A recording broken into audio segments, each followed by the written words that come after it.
लेकिन ये कहा जा रहा है कि जो ये प्रॉब्लम चल रही है ये सिर्फ पंजाब का ही किसान है क्या, हरियाणा का ही किसान है इसको ही प्रॉब्लम लग रही है, सारे भारत में किसान है क्या, उनको कोई प्रॉब्लम नहीं है? लॉर्ड वेबल को ये कहा था, यदि किसान का रेट नहीं मिला तो मैं खड़ी फसल को आग लगवा दूंगा। केवल एमएसपी का झगड़ा 21,000 करोड़ रुपए का है। आज कॉर्पोरेट घराने के तो लाखों करोड़ रुपए माफ कर दे, वेव ऑफ कर दिए जाते हैं। नंबर 1 कलम से, सरकारी कलम से। नंबर 2, कितने साहूकार देश के कॉर्पोरेट घराने के लोग थे जो बैंकों का लाखों करोड़ रुपए लेके विदेश में भाग गए, उनका क्या करा सरकार ने? देखिए, अब भी आपने देखा होगा हमारे साथ भोपाल के अंदर आदमी डिटेन किए गए, तमिलनाडु और केरल में भी डिटेन किए गए हैं। जो नेता लोग ये कहते सुने कि भाई ये ट्रैक्टर लेके क्यों जा रहे, ट्रेन में क्यों जाते, बस में, उनको तो ट्रेन से उतार के डिटेन किया गया है। वो कहते हैं कि एमएसपी अगर किसानों को दे दी जाती है तो पूरा देश है इसके ऊपर कंगाली आ जाएगी, महंगाई बढ़ जाएगी। ये तो सरकार कर ही नहीं सकती कि सारी फसलों पे जो किसान ये मांग कर रहे हैं, ये मांग ही गलत है। ये बात सरासर झूठ है। मैं एमएसपी की बात कर रहा हूँ। 1943 में लॉर्ड वेबल ने, जब भारत में केवल 11 सरकार थी, लॉर्ड वेबल ने यह तय किया कि व्हीट की एमएसपी, गेहूं का रेट तय था 6 रुपये मन। ठीक है। तो चौधरी छोटूराम मुख्यमंत्री के बिहार पर जब दिल्ली गए वायसराय की कैबिनेट में, तो उन्होंने कहा कि जी हमें रेट चाहिए 10 रुपये मन का। अच्छा। उसी टाइम उस आदमी की मान गए थे, क्योंकि उनको पता था, उसने एक धमकी दे दी थी उस टाइम पे। मैं बताना नहीं, इस बात को रोक रहा था। अगर ये कहते हैं कि कॉर्पोरेट का इतना लाखों करोड़ माफ़ किया है गवर्नमेंट ने, दूसरी तरफ किसान सड़कों पर बैठा है, तो आप ये लोगों तक रख क्यों नहीं पा रही हैं ये बात कि लोगों को भी पता लगे, वो भी मांग करें कि हाँ कि एक न्याय तो होना चाहिए? गन्ना जीडीपी तय नहीं करता, चीनी करती है। गेहूं जीडीपी में नहीं है, आटा है।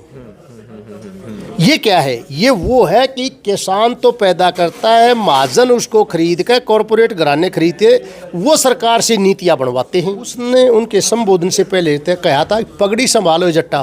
ये पगड़ी संभालो जट्टा 23 मार्च 1907 को लायलपुर में कहा गया था कि कॉर्पोरेट जो घराने हैं वो खेती के आसपास इन्वॉल्व हैं 100%। सड़क खेत में पहुंच रही है, वो कॉर्पोरेट घराने माध्यम से। बिजली पहुंच रही है, सीड पहुंच रहा है, फर्टिलाइजर है, पेस्टिसाइड है। आज कॉर्पोरेट की एक ही प्रॉब्लम है कि जो एपीएमसी है ना, कि यानी कि किसान मंडी में फसल बेचने आता है, वो खुद बनना चाहते हैं। उनकी नज़र उस खेत खलिहान के ऊपर है कि ये ज़मीन हमारी हो जाए। इसलिए बार बार सरकार कहती थी, जो एक्ट लेकर आई थी, अगर एसेंशियल कमोडिटीज़ एक्ट था कि महाजन पर कोई सीलिंग नहीं है, किसान पर सीलिंग अपने घर पर स्टोर नहीं कर सकता। कॉन्ट्रैक्ट फार्मिंग है आ जाएगी, कॉन्ट्रैक्ट पर लंबी लंबी जोत हो जाएगी। और यदि कोई किसान और कॉन्ट्रैक्टर के बीच में कोई दिक्कत है तो उसको सॉल्व करने करेगा एक एसडीएम सत्र का अधिकारी। कोर्ट में जाने का प्रोविज़न नहीं था। लोगों ने प्रीतपाल का जैसे किस प्रकार से उसको चोटें मारी गई हैं, बच्चे की एक की आँख चली गई है, कम से कम 250 आदमी इंजर्ड हैं। और ये चीज़ें खाली नहीं जाएगी, ये शहादत खाली नहीं जाएगी। हरियाणा भी अंगड़ाई ले जाए, बिहार, बंगाल और तमिलनाडु, केरल तक के किसान इसमें जुड़ते जा रहे। सत श्री अकाल सारिਆਂ ਨੂੰ। इस वक्त असीं चंडीगढ़ ਦੇ ਵਿੱਚ मौजूद हाँ और जिस तरीके ਦੀਆਂ गतिविधियां किसान अंदोलन ਨੂੰ ਲੈ ਕੇ ਚੱਲ ਰਹੀਆਂ ਨੇ, ਕਿਸਾਨਾਂ ਨੂੰ ਲੈ ਕੇ ਚੱਲ ਰਹੀਆਂ ਨੇ, ਉਹਦੀਆਂ ਬਹੁਤ ਸਾਰੀਆਂ ਗੱਲਾਂ ਤੁਹਾਡੇ ਸਾਹਮਣੇ ਵੀ ਆਈਆਂ ਹੋਣਗੀਆਂ, ਬਹੁਤ ਸਾਰੇ ਪਹਿਲੂ ਨੇ। ਹਾਲਾਂਕਿ ਲਖੀਮਪੁਰ ਖੀਰੀ ਦਾ ਜਿਹੜਾ ਮੁੱਦਾ ਉਹਨੂੰ ਲੈ ਕੇ ਇਸ ਵਾਰ ਕਿਸਾਨ ਚੱਲੇ ਸਨ, ਲੇਕਿਨ ਉਹ ਮੁੱਦਾ ਤਾਂ ਹਲੇ ਹੱਲ ਨਹੀਂ ਹੋਇਆ। ਨਵੀਆਂ ਸ਼ਹੀਦੀਆਂ ਹੋ ਰਹੀਆਂ ਨੇ, ਨਵੇਂ ਕਿਸਾਨ ਨੇ ਜਿਹੜੇ, ਉਹਨਾਂ ਦੀ ਇੰਜਰੀਜ਼ ਵੀ ਹੋ ਰਹੀਆਂ ਨੇ, ਫੱਟੜ ਵੀ ਹੋ ਰਹੇ ਨੇ ਔਰ ਨਵੇਂ ਜਿਹੜੇ ਮੁੱਦੇ ਨੇ ਉਹ ਉਜਾਗਰ ਹੋ ਰਹੇ ਨੇ। ਇਹ ਵੀ ਮੀਡੀਆ ਦੇ ਵਿੱਚ ਕਿਹਾ ਜਾ ਰਿਹਾ ਹੈ ਕਿ ਇੱਥੇ ਸਿਰਫ ਪੰਜਾਬ ਦਾ ਕਿਸਾਨ बैठा है। मेरे नाल इस वक्त अशोक बुलारा जी मौजूद ने जो हरियाणा से हैं, उनसे बात करते हैं। सर, सबसे पहले स्वागत करते हैं। सर, जिस तरीके से मीडिया में एक तबका ये भी कह रहा है कि यहाँ पे जो किसान हुआ है वो सिर्फ पंजाब का किसान है, और यहाँ तक उनको कुछ लोग तो ये भी कह रहे हैं कि ये किसान ही नहीं है, ये हुल्लड़बाज हैं और ये देश के गद्दार हैं। तो आप इन सब चीज़ों को कैसे देख रहे हैं? जो ये बातें चल रही हैं, ये आप किस तरीके से देख रहे हैं? देखिए, जहाँ तक कहने वाले की बात है उसके बारे में हम कुछ नहीं करते। जिन्होंने कहना है वो तो चांद में भी दाग ढूंढते हैं। सवाल है किसान आंदोलन का। और जो लोग किसान आंदोलन के बारे में जानते हैं उनको पहले भी पता है, जो किसान आंदोलन पीछे 25 नवंबर 2020 से शुरू होकर के 11 दिसंबर 2021 तक जो 13 महीने जो आंदोलन चला था, वो आंदोलन भी पंजाब से स्टार्ट हुआ था और कम से कम 2 महीने पीछे तक वो पंजाब में चल रहा था। जब वो दिल्ली की तरफ चले 25 नवंबर को, इसी तरह इसी शंभू बॉर्डर पर रोका गया। यहाँ से फिर वो आगे निकले, फिर करनाल में रोका गया, उसके बाद वहाँ कुंडली बॉर्डर पर रोका गया। तो हरियाणा का तमाम किसान उस टाइम भी जब आए, जब हमारे पंजाब के किसान भाई आए थे। आज भी हरियाणा की वही स्थिति है जो नवंबर 2020 में थी। जैसे ही हमारे पंजाब के किसान भाई शंभू बॉर्डर से आगे आएंगे, खनौरी बॉर्डर से आगे आएंगे, हज़ारों की तादाद में ट्रैक्टर अपने भाइयों के साथ दिल्ली की तरफ आज भी चलने के लिए तैयार हैं। लेकिन परिस्थिति की जब बात करते हैं जी, तो पहले की जो परिस्थिति थी जो और आज की जो परिस्थिति है उसमें ज़मीन आसमान का फ़र्क दिख रहा है। पहले बैरिकेड पहले भी लगे थे, लेकिन उसमें इस तरीके के ना तो हमने वेपन देखे थे और ना ही इस तरीके की हम इंजरीज़ देख पा रहे थे। लेकिन इस बार जो देखा है हमने वो बिल्कुल अलग ही है। तो हरियाणा गवर्नमेंट का आप जो ये रवैया देख रहे हैं या जो सेंटर का रवैया देख रहे हैं, ये इसमें ये जैसे आपने बताया कि पहले भी पंजाब चला था, इस बार भी वही हालात हैं, तो इसमें इतना रवैये में फ़र्क क्यों है?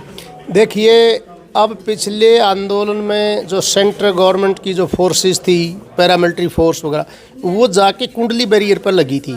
अब की बार क्योंकि बीजेपी की सरकार हरियाणा में है और सेंट्रल गवर्नमेंट में भी बीजेपी है, तो उन्होंने दोनों ने रल मिलकर हरियाणा पुलिस और पैरामिलिट्री फोर्स ने इसी बॉर्डर पे अपनी तैनाती कर दी। लेकिन पहले भी तो यही था, बीजेपी की गवर्नमेंट थी हरियाणा में भी, वहाँ पे भी बीजेपी थी। ये बिल्कुल ठीक है, गवर्नमेंट हरियाणा में भी थी, केंद्र में थी, परंतु सेंटर की फोर्सेस डिप्लॉयड कुंडली बॉर्डर पर हुई थी, दिल्ली के बॉर्डर पर। हरियाणा पंजाब के किसी बॉर्डर पर पैरामिलिट्री फोर्स नहीं थी। हाँ।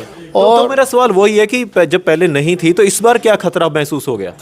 बस केंद्र सरकार का ये रवैया रहा कि भाई इनको हरियाणा में ना घुसने दो, ताकि हरियाणा में भी इतनी एक दहशत का माहौल बनाया जा रहा है कि भाई जहाँ से गांव से लोग निकलते हैं उनके गांव में पैरामिलिट्री फोर्स भेज दी जाती है। एक भी ट्रैक्टर को रोड के ऊपर नहीं आता। कहाँ जहाँ धरने प्रदर्शन, हमारा खेड़ी चौपटा हिसार में, वहाँ भिड़ंत हुई है किसानों के साथ प्रशासन की। तो और दूसरा प्रश्न आपका ये था कि भाई ये कौन, ये किसान आंदोलन आज से नहीं है। जब 2021 में घर वापसी आए तो मुतलवी करके आए थे, ख़त्म करके नहीं आए थे। और उसके बाद लगातार कहीं प्रेस कॉन्फ्रेंस हो रही हैं, कभी डीसी के माध्यम से ज्ञापन दिया जा रहा है, कहीं एसडीएम के ज्ञापन दिया जा रहा है, कहीं मुख्यमंत्री को ज्ञापन दिया जा रहा है, कहीं भारत के राष्ट्रपति को ज्ञापन दिया गया है। अच्छा, इससे जुड़ता ही सवाल है, जैसे आप बता रहे हैं कि विज्ञापन दे रहे हैं, बार बार मांगें उठ रही हैं, लेकिन ये कहा जा रहा है कि जो ये प्रॉब्लम चल रही है ये सिर्फ पंजाब का ही किसान है क्या, हरियाणा का ही किसान है इसको ही प्रॉब्लम लग रही है? सारे भारत में किसान है क्या, उनको कोई प्रॉब्लम नहीं है? देखिए, पीछे आपने देखा होगा, पीछे 26, 27, 28 नवंबर को सारे देश की राजधानियों में एसकेएम की तरफ से कॉल थी। उस टाइम यहाँ पंचकूला में हरियाणा बैठा था और मोहाली में पंजाब बैठा था। इसके बाद अभी लगातार जो कार्यक्रम रहे, अब यहाँ भी देखा होगा पीछे 22 अगस्त को यही जो नेता लोग हैं जो अभी अगवानी कर रहे, इन्होंने फ्लड के मामले में केंद्र सरकार को दिया था, क्योंकि हिमाचल में भी फ्लड थी, हरियाणा के कॉर्नर अम्बाला साइड में फ्लड थी, पंजाब के बहुत सारे ज़िले फ्लड से तबाह थे। तब भी केंद्र से मांग की थी। तो 22 अगस्त का भी प्रदर्शन था। उसके बाद 28, 29, 30 सितंबर को भी रेल रोकी गई थी। 23, 24 अक्टूबर को कॉरपोरेट और केंद्र के मतलब नेताओं के पुतले फूके गए थे। उसके बाद 26, 27, 28 नवंबर को देश की राजधानियों पर प्रदर्शन किया गया था। सारे सब कुछ सोच विचार करने के बाद लगातार अपनी मांग रखते हुए कि भाई जो केंद्र सरकार ने ये कहा था कि एमएसपी गारंटी कानून बनेगा, वो जब तक नहीं बढ़ा 2 साल का इंतजार करके फिर किसान पंजाब से चले हैं। और इसमें ये नहीं है लेकिन सवाल तो यही है ना जी, वो लोग ये कहते हैं कि यहाँ सिर्फ पंजाब और हरियाणा का ही किसान आ रहा है, कि पूरे देश में किसानी होती है, खेती होती है, उनको कोई प्रॉब्लम नहीं लग रही मोदी सरकार से, चाहे वो सरकार कर रही है। वो तो कहते हैं कि सरकार बहुत कुछ कर रही है। देखिए, अब भी आपने देखा होगा हमारे साथ भोपाल के अंदर आदमी डिटेन किए गए, तमिलनाडु और केरल में भी डिटेन किए गए हैं। जब वहाँ से कई नेता लोग ये कहते सुने कि भाई ये ट्रैक्टर लेकर क्यों जा रहे, ट्रेन में क्यों जाते, बस में, उनको तो ट्रेन से उतार के डिटेन किया गया है। और अब भी आने वाले समय में आप देखोगे ये पूरे भारत का आंदोलन है और ये नहीं हरियाणा पंजाब का। हाँ, हम इस बात को मानने में बिल्कुल इनकार नहीं करते। हरियाणा और पंजाब में जागरूकता ज़्यादा है, क्यों इसके दो कारण मानता हूँ मैं। पहला कारण तो ये है, जब 25 अक्टूबर 1906 को लैंड एलिएशन एक्ट आया था, जैसे डॉक्ट्राइन ऑफ लैप्स थी डलहौजी की, सेम उसी पैटर्न के मेल हायर नहीं होगा तो ज़मीनें चली जाती थी। तो भगत सिंह के पिताजी ने, किशन सिंह, चाचा अजीत सिंह, उनके छोटे चाचा स्वर्ण सिंह, इन सब ने मिलकर 22-23 मार्च 1907 को लायलपुर में एक 10,000 आदमियों ने प्रदर्शन किया था जी। और 23 तारीख को वहाँ लायलपुर के अंदर जब वो मुख्य वक्ता के तौर पर चौधरी अजीत सिंह आए, तो एक लोकल पत्रकार भाई था आपकी तरह, लाला बंके दयाल, उसने उनके संबोधन से पहले कहा था, पगड़ी संभालो जट्टा। ये पगड़ी संभालो जट्टा 23 मार्च 1907 को लायलपुर में कहा गया था। फिर वो आंदोलन चला, 6-7 महीने वो आंदोलन चला, और जब वो तीनों भाई जेल से छूट के आए, उसके कुछ दिन के बाद भगत सिंह पैदा हुए थे। तब भगत सिंह की दादी ने ये कहा था कि मेरा पोता बाघावाड़ा पैदा हुआ है, इसका भगत सिंह नाम रखा। और मैं आपको जानकारी के तौर पर बताऊं, भगत सिंह की एज से भी कम उनके जो छोटे चाचा थे स्वर्ण सिंह, उनसे भी कम उम्र में डेथ हो गई थी, कि उनको बहुत अत्याचार सहन करने पड़े थे जेल में। दूसरा कारण, ये जो पंजाब का इलाका है जी, जब पार्टीशन से पहले संयुक्त पंजाब था, उसमें रहबर आज़म चौधरी छोटू राम जी कृषि मंत्री भी रहे हैं, और अपने जीवन के आखिरी समय तक 9 जनवरी 1945 तक वो पंजाब के रेवेन्यू मिनिस्टर थे। उन्होंने 1936-37 के जो चुनाव थे, क्योंकि उससे पहले 1935 में जब एक्ट नहीं आया था गवर्नमेंट ऑफ ब्रिटिश का, उससे पहले चीफ मिनिस्टर का चुनाव गवर्नर करते थे। 1936-37 के चुनाव में ही ये तय हुआ कि एमएलएज अपना चीफ मिनिस्टर तय करेंगे। तो पंजाब जो है, जो कि पंजाब आज पाकिस्तान के अंदर 16 ज़िले हैं, वो पंजाब था। इस मौजूदा पंजाब में 6 ज़िले हैं, ये पंजाब था। मौजूदा हरियाणा में 5 ज़िले हैं, ये पंजाब था। मौजूदा हिमाचल प्रदेश में 2 ज़िले थे। 29 ज़िले को मिला करके ये पंजाब था। उसके वो रेवेन्यू मिनिस्टर थे। और आपको मैं एक एक चीज़ को बताऊं, 1937 से लेकर के 1945 तक किसान के हित में चौधरी छोटू राम जी ने, पंजाब की सरकार ने, लाहौर असेंबली ने इतने कानून बढ़ाए जिनको गोल्डन रूल्स के नाम से जाना जाता है। एक तो लैंड एलिएशन एक्ट बताया मैंने। अकेले इस कानून को ख़त्म करने के लिए चौधरी छोटू राम ने कहा, यदि किसी किसान ने 100 रुपये का कर्ज किसी महाजन से लिया है और उसको वापस सूद के समेत 200 रुपये दे दिए, तो सीधे जाओ डिप्टी कमिश्नर के दरखास्त दो, आपकी ज़मीन छूट जाएगी। और आपके लिए बताऊं मैं, इसी एक कानून के बनाने से 3,65,000 हेक्टेयर भूमि किसान की चौधरी छोटू राम ने छुड़वा दी थी। APMC एक्ट है, एग्रो प्रोड्यूस मार्केट कमेटी का एक्ट, जिसमें हम अपनी फसल मंडी में बेचते हैं। ये एक्ट 1938 में छोटू राम जी ने बताया। एक Punjab weights and measures act था। जो महाजन लोग उस टाइम थे, वो जो बट्टा यूज़ करते थे, जो किसान की फसल लेते थे दूसरे बट्टे से लेते थे, अपना जो सामान किसान को देते दूसरे बट्टे से। एक उन्होंने रेड करवाई थी अपने इलाके में पंजाब में, ये पता लगा था 67% बाट खराब थी। अच्छा। और 72% तखड़ी कानी यानी कि वो खराब थी। अच्छा। और उसके बाद उन्होंने Punjab weights and measures act बनाया था। ये देख के भाई, दूसरा साहूकार जो पैसे देता था, इसके अंदर ये एक्ट बनाया था कि जो रजिस्टर्ड होगा वही पैसे का लेन देन कर सकता है। तो जो लुटाई थी यहाँ किसान की, ये चौधरी छोटू राम ने रोकी और इनको बहाव मिलने लगी। फिर आता हूँ मैं MSP के ऊपर। 1943 के अंदर लॉर्ड वेबल जो मैं एक क्वेश्चन भी कर लेता हूँ MSP से रिलेटेड। ये कहा जा रहा है कुछ एक मीडिया के तबकों में भी, या कुछ एक इस तरीके से सोशल मीडिया के ऊपर जो बोलने वाले होते हैं, वो कहते हैं कि MSP अगर किसानों को दे दी जाती है तो पूरा देश है इसके ऊपर कंगाली आ जाएगी, महंगाई बढ़ जाएगी। ये तो सरकार कर ही नहीं सकती कि सारी फसलों पे जो किसान ये मांग कर रहे हैं, ये मांग ही गलत है। देखिए, ये कहने की बात है, ये बात सरासर झूठ है। मैं MSP की बात कर रहा हूँ। 1943 में लॉर्ड वेबल ने, जब भारत में केवल 11 सरकार थी, लॉर्ड वेबल ने ये तय किया कि व्हीट की MSP, गेहूँ का रेट तय था 6 रुपये मन। ठीक है। तो चौधरी छोटू राम मुख्यमंत्री की बिहाफ पर जब दिल्ली गए वायसराय की कैबिनेट में, तो उन्होंने कहा कि जी हमें रेट चाहिए 10 रुपये मन का। अच्छा। तब लॉर्ड वेबल जो वायसराय भारत सरकार थे, उन्होंने ये कहा कि 10 चीफ मिनिस्टर बैठे हैं, सिंध का भी बैठा है, मद्रास का भी बैठा है, बंगाल का भी बैठा है, बॉम्बे का भी बैठा है, मिडिल प्रांत का भी बैठा है, तो आप अकेले ही कह रहे हो। उन्होंने जब ये कहा था मैं गेहूं बेचने वाला हूं, ये गेहूं खरीदने वाले हैं, और आपके लिए ताज्जुब की बात है लॉर्ड वेबल ने 10 नहीं डिमांड के बाद 11 रुपये मन MSP तय की थी 1943। आज इस सरकार ने खो दी। और लेटेस्ट क्या, मतलब कि अंग्रेज एक बार में मान गए थे, उसी टाइम उस आदमी की मान गए थे, क्योंकि उनको पता था, उसने एक धमकी दे दी थी उस टाइम पे।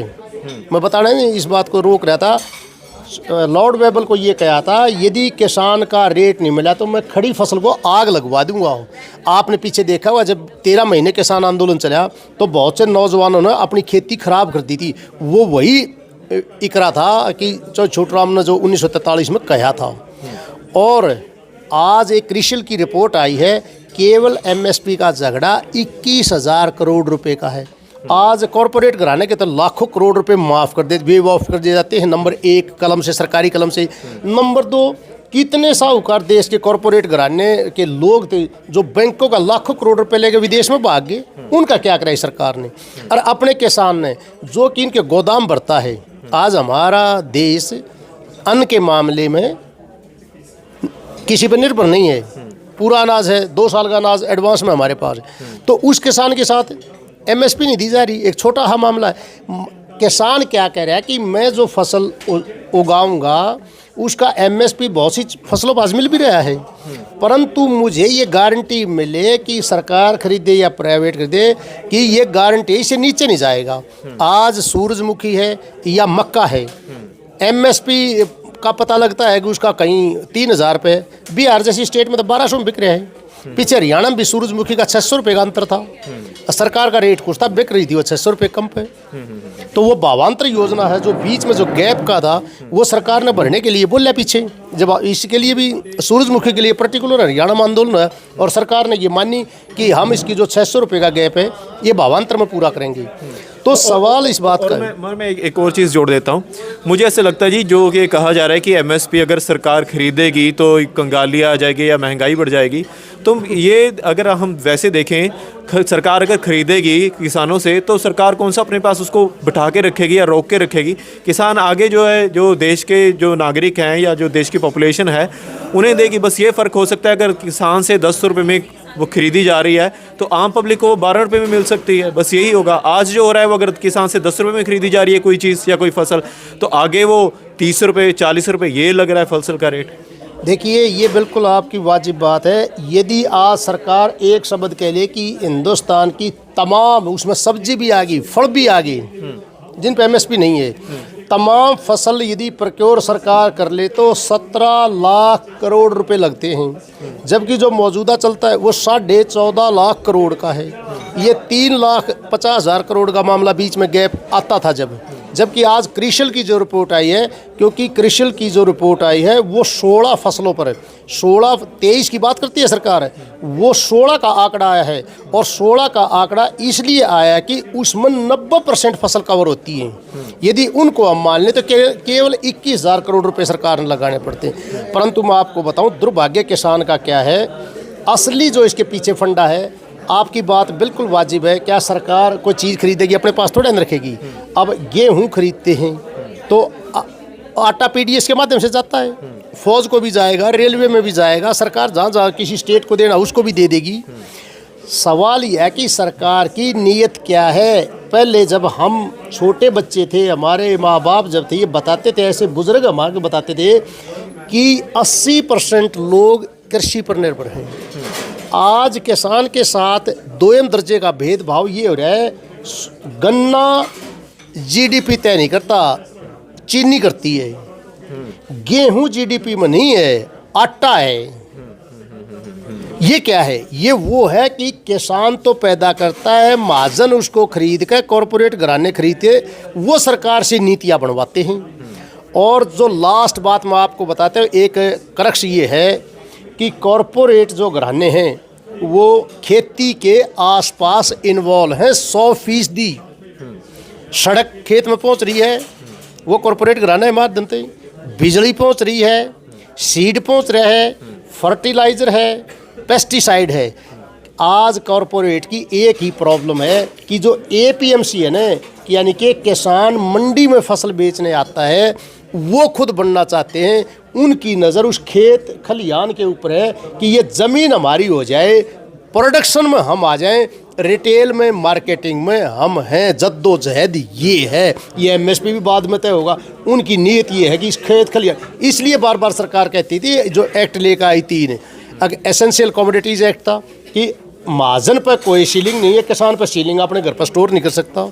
कॉन्ट्रैक्ट फार्मिंग है आ जाएगी, कॉन्ट्रैक्ट पर लंबी लंबी जोत हो जाएगी, और यदि कोई किसान और कॉन्ट्रैक्टर के बीच में कोई दिक्कत है तो उसको सॉल्व करने करेगा एक एसडीएम सत्र का अधिकारी। कोर्ट में जाने का प्रोविज़न नहीं था, एसडीएम सरकार का है, उसको कौन 1 मिनट में कह देगा, एसडीएम को रुक जाएगा। तो ये जो चीज़ है ना, कॉरपोरेट घराना प्रोडक्शन माना चाहता है कि खेत में मैं आ जाऊँ, मैं ही बोऊँगा और मैं ही बेचूँगा। आज आपको बताऊँ, अकेला अडानी ने 700 करोड़ रुपए लगा करके सेलो बना दिए, जो ये हैं 5 लाख मीट्रिक टन अनाज उनके शैलों में आज जमा हो सकता है। और वो ये कह रहा है कि मैं इसमें आकर के एपीएमसी में भी आऊँगा और मैं पीडीएस में भी आऊँगा, और जो ये 5 किलो वाला अनाज है ये हम ही दे देंगे अपने पास से। यानी कि सरकार जो कहती है ना भाई, क्योंकि सरकार ने वोट लेनी होती है, वो 5 किलो जो गरीबों को जाता है, गरीबों को जाता है, वो पीडीएस के माध्यम, वो कह रहे हैं पीडीएस हमारा आ जाए, कॉर्पोरेट ये कह रहा है। तो आज 22 देश के ऐसे घराने हैं जो नज़र गड़ाए बैठे हैं इस खेती के ऊपर कि हम खेती में आ जाए, यानी कि वो प्रोडक्शन मारना चाहते हैं, रिटेल में, मार्केटिंग में ऑलरेडी है वो। ये अच्छा, मेरा आखिरी सवाल है जी, जिस तरीके से आप बताते हैं, बहुत सारे लोग भी ये कहते हैं कि जो कॉरपोरेट है उनका जो लोन है हज़ारों लाखों करोड़ वो माफ़ किया जा रहा है, लेकिन दूसरी तरफ हम किसान को देख रहे हैं, वो सड़कों के ऊपर बैठा है, कई महीने पहले, साल बैठा रहा। उसका जो ये मांग है कि कर्ज़ा माफ़ होना चाहिए, और जो मोदी गवर्नमेंट ने आने से पहले जो अनाउंस कर दिया था कि पहली ही मीटिंग में, जब हमारी पहली मीटिंग होगी तभी जो किसानों का कर्जा है माफ़ किया जाएगा। इसमें मेरे 2 सवाल हैं। एक तो ये कहा जा रहा है कि जो ये किसान है, ये किसान नहीं है, इनको मुफ्त की खाने की पड़ गई है, मुफ्त खोर है, कि अपना कर्जा इन्होंने लिया था और ये माफ़ करवाना चाहते हैं, ये कि अगर कर्जा लिया तो खुद पे करना चाहिए। दूसरा मेरा सवाल ये है कि आप अगर ये कहते हैं कि कॉरपोरेट का इतना लाखों करोड़ माफ़ किया है गवर्नमेंट ने, दूसरी तरफ किसान सड़कों पर बैठा है, तो आप ये लोगों तक रख क्यों नहीं पा रही हैं ये बात, कि लोगों को भी पता लगे, वो भी मांग करें कि हाँ कि एक न्याय तो होना चाहिए।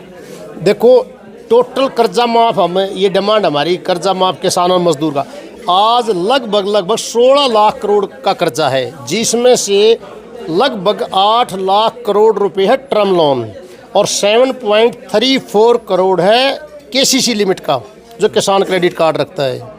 केवल मात्र 16 लाख करोड़ का लोन है, और वो तो हज़ारों करोड़ खा जाते हैं, लाखों करोड़ खा जाते हैं, और किसान का एक 16 लाख करोड़ का माफ़। मैं इसमें ऐड कर दूं, एक रिपोर्ट आई है अभी हाल ही में, उसने ये शो किया कि बिल्कुल जित 16 लाख करोड़ आप किसानों का बता रहे हैं, 16 लाख करोड़ ही सेंटर ने माफ़ किया कॉरपोरेट का।